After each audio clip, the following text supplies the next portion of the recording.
mañana, hermanos y hermanas.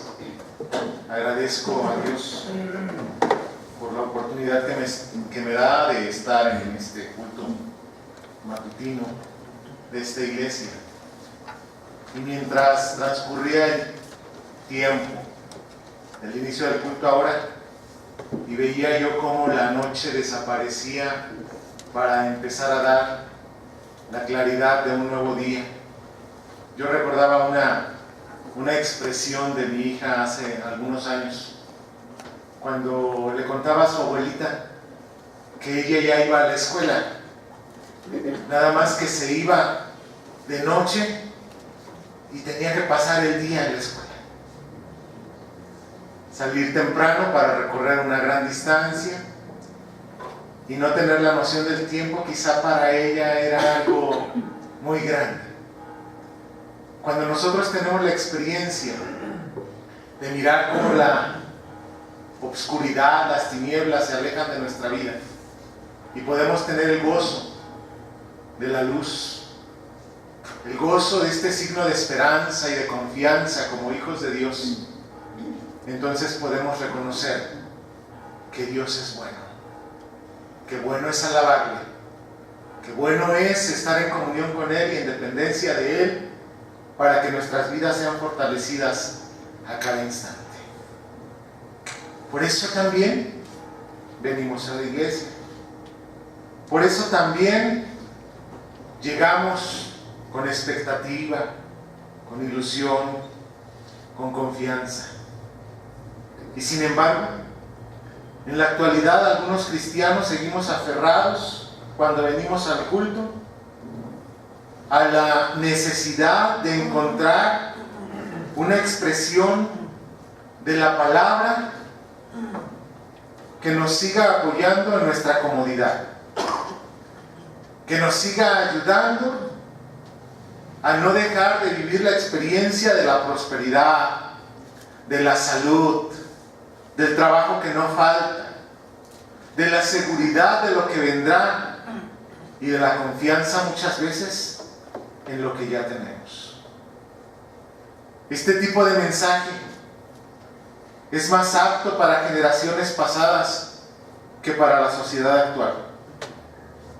Pretendemos oír una palabra alejada de la realidad que vivimos, expresada en un lenguaje teórico, con poco sabor de la vida y la problemática de la gente, no solo de la lejana, sino muchas veces de la más cercana. Los predicadores, los teólogos, los estudiosos de la Biblia, vemos todavía como una barrera y como algo lejano incluso el asunto de la inculturación de la palabra, es decir, de extraer de la palabra el mensaje para nuestro tiempo. Yo diría hoy, para los cristianos metodistas de este año 2014 aquí en Los Reyes.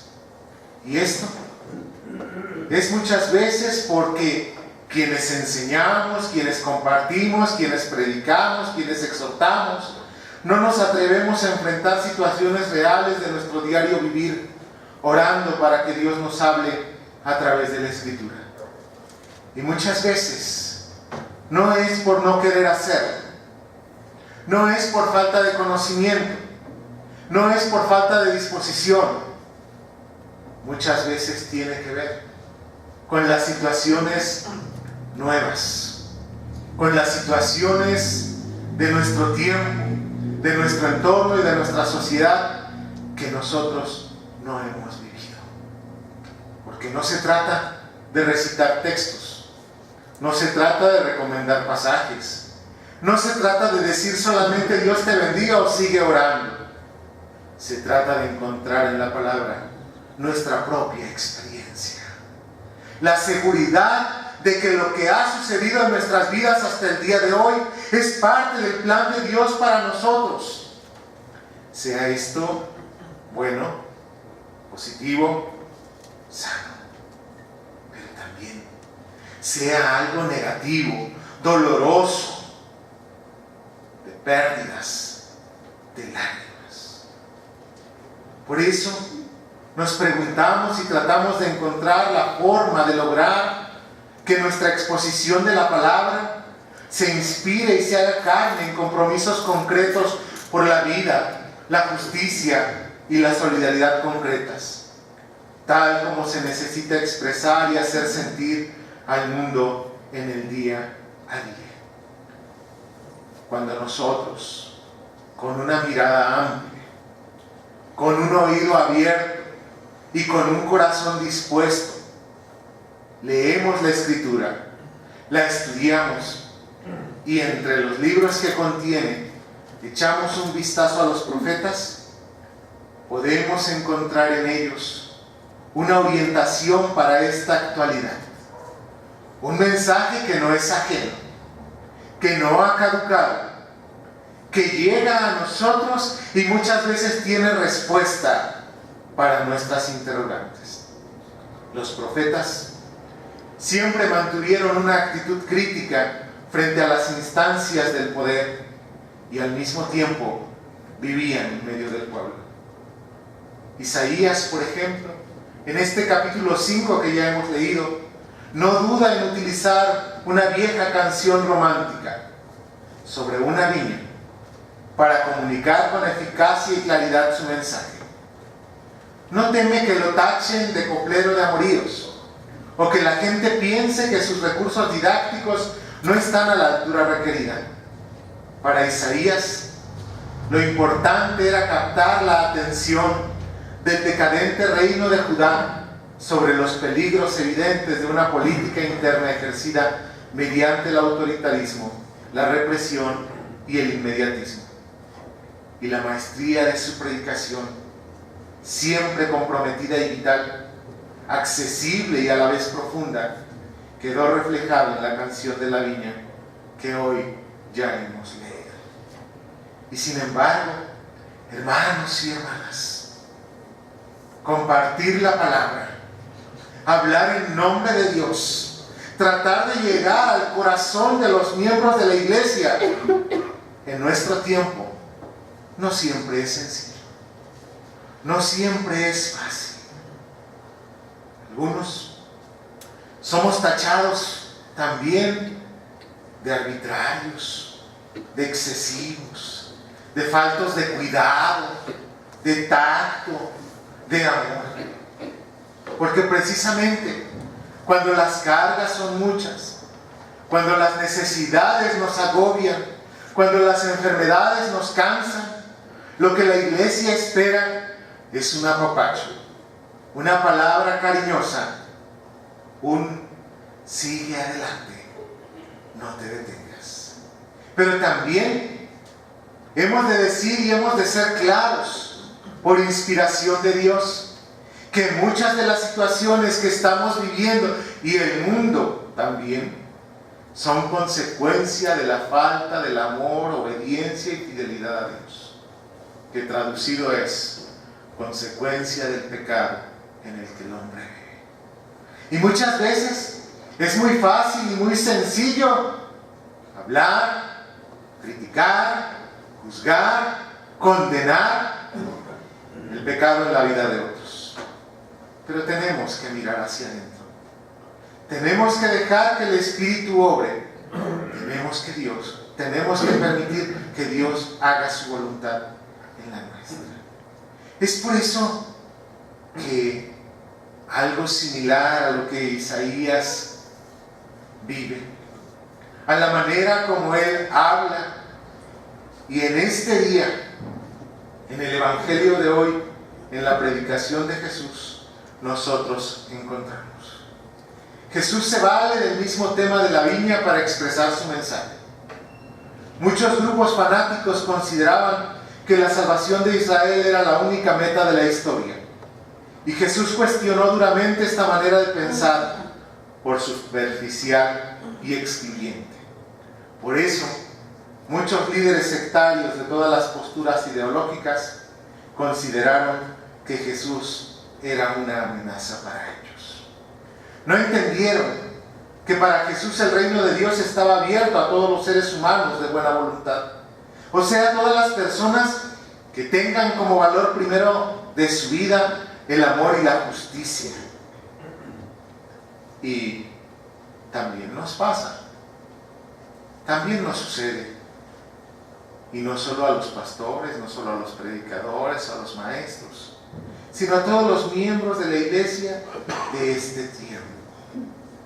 Y nos volvemos fanáticos sin declararlo de palabra, pero en hecho y en pensamiento creemos que somos los verdaderos, que somos los buenos, que somos los únicos, que somos los mejores. Debemos darnos cuenta que para Jesús no eran importantes las diferencias raciales, de género o de cualquier otro tipo. Todas las personas de buena voluntad, todas las que estén dispuestas a vivir de forma fraterna, amorosa, están invitadas a venir.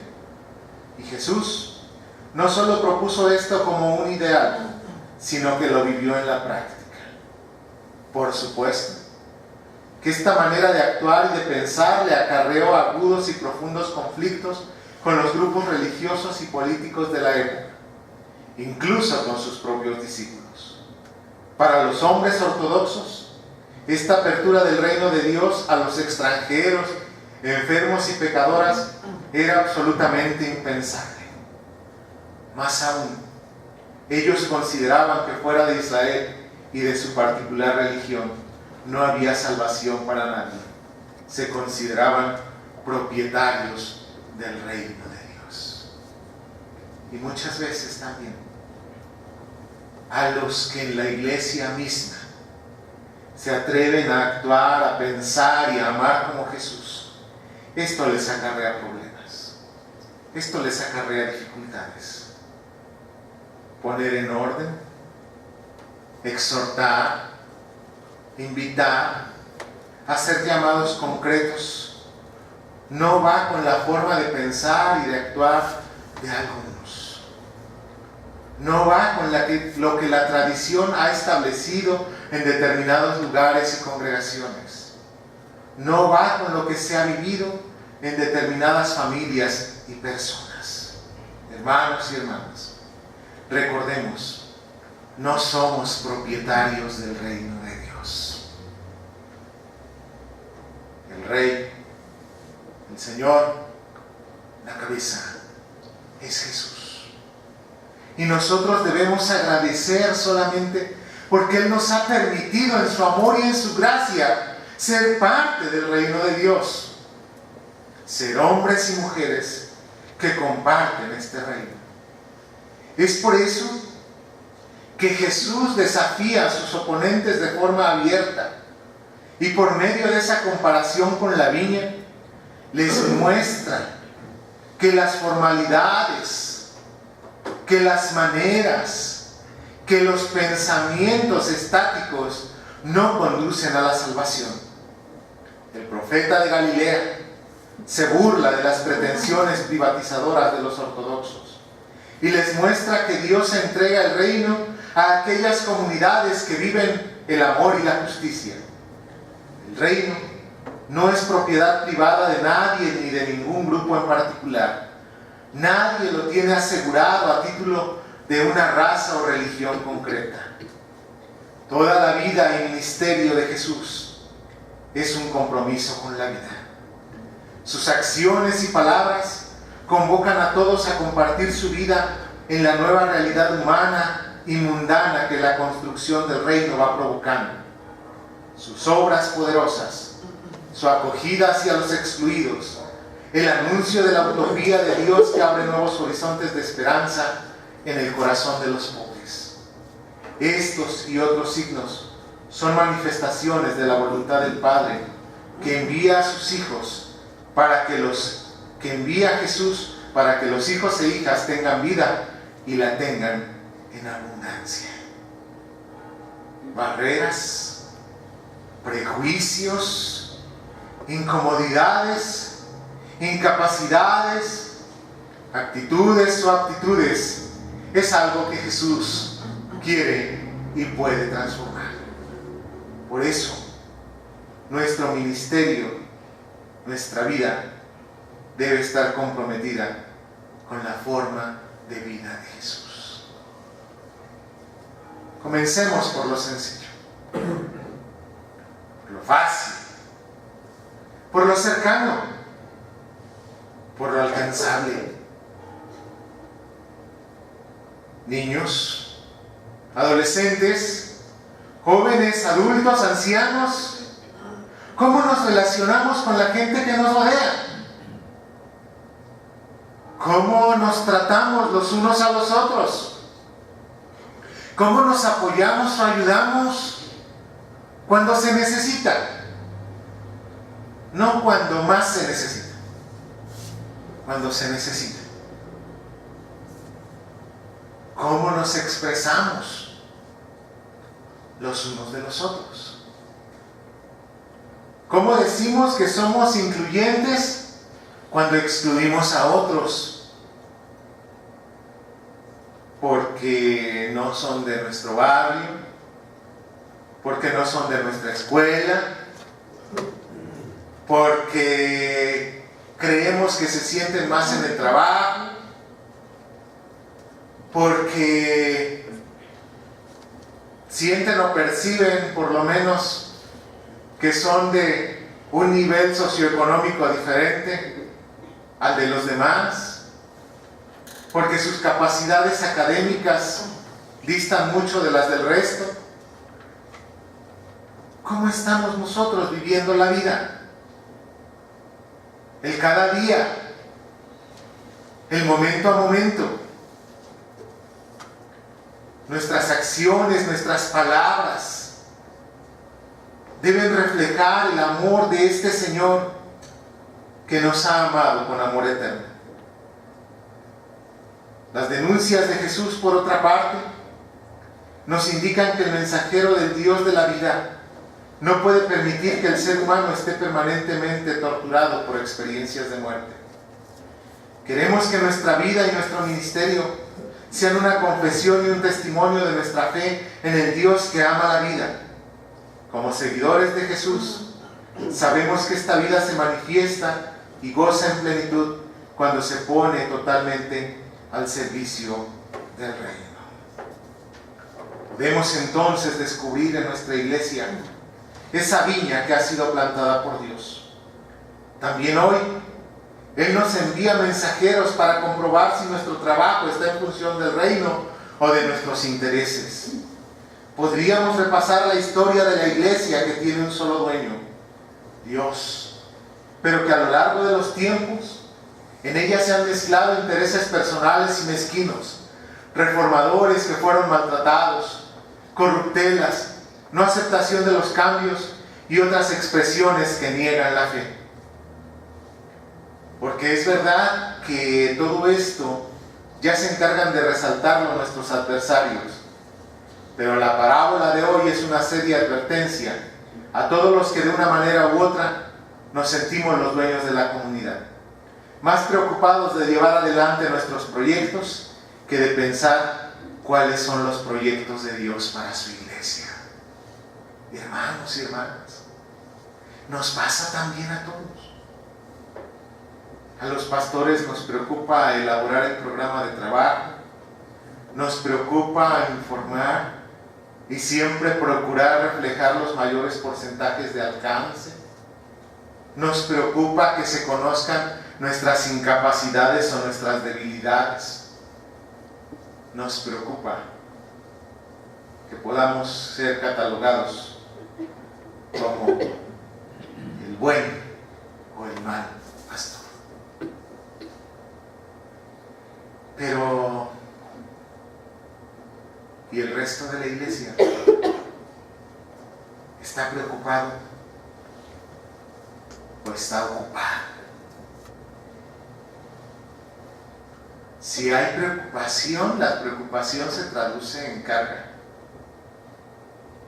se traduce en algo difícil y a veces algo lejano. Pero si hay ocupación, entonces esto se traduce en acciones, se traduce en poder, se traduce en deseos de ser agradable a Dios en todo tiempo y en todo lugar. Por eso debemos recordar que el estar dentro de la iglesia no nos da garantías de estar trabajando para Dios si nuestra actitud profunda no se adecua a los criterios del reino, a las demandas de Dios como sus hijos. No tengamos miedo a leer la historia de estos 21 siglos de vida de la iglesia a la luz de esta parábola. Es más, no tengamos miedo a leer nuestra propia historia, porque a lo mejor no hemos sido cristianos perfectos, porque no hemos cumplido nuestras responsabilidades como hijos, como padres, como hermanos, como amigos, como compañeros, como miembros los unos de los otros, pero también como mensajeros de la palabra de esperanza, de amor y de perdón. No tengamos miedo, ya que muchas cosas incomprensibles pueden resultar más claras y más transparentes cuando encontramos en Cristo la comunión perfecta, y esto puede ayudarnos a tener una vida más sana y más santa. La frontera del reino solo es conocida por el mismo Dios que nos ha llamado, y la iglesia no acapara el reino. Todas las piedras pueden servir para la construcción del reino. No podemos pensar que lo nuestro es lo mejor y lo que Dios quiere y bendice, porque movimientos de todo tipo dan mensajes y anuncios de una vida mejor, de un tiempo cercano de justicia, de verdad y de una disposición a oportunidades materiales que den más tranquilidad a las personas y a las familias. Otros más atrevidos incluso se atreven a decir que estas palabras y estas promesas son los auténticos intereses de Dios para el mundo, diciendo: no hay otro camino, no hay otra forma, no hay otro lugar. No intentemos construir el edificio de la comunidad del reino seleccionando nosotros las piedras, como si unas fuesen válidas y otras despreciables. Lo que a nuestros ojos no es válido puede serlo a los ojos de Dios y viceversa. No debemos excluir a todos los que con buena voluntad, aunque con sus ideas y esquemas, intentan agregar un granito de arena a la construcción de una humanidad mejor. La actitud realmente evangélica es saber que los bienes de Dios pertenecen a todos los hombres, que son dones regalados por Él, sean bienes del Espíritu o bienes materiales. Por tanto, que nosotros estamos responsabilizados de hacer buen uso de ellos y de entregar buenas cuentas al Señor. Puede parecer demasiado.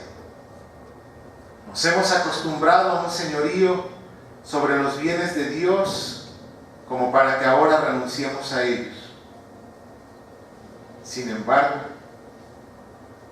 el Señor es el Rey. Él camina a nuestro lado, y cuando nosotros no hacemos buen uso de lo que Él pone en nuestras manos, esto es entregado a personas con más deseos de servir a sus hermanos y aún a aquellos que no son sus hermanos. Es tiempo de reflexión. Pertenecer a la iglesia y conocer a Jesús es lo mejor que nos ha pasado.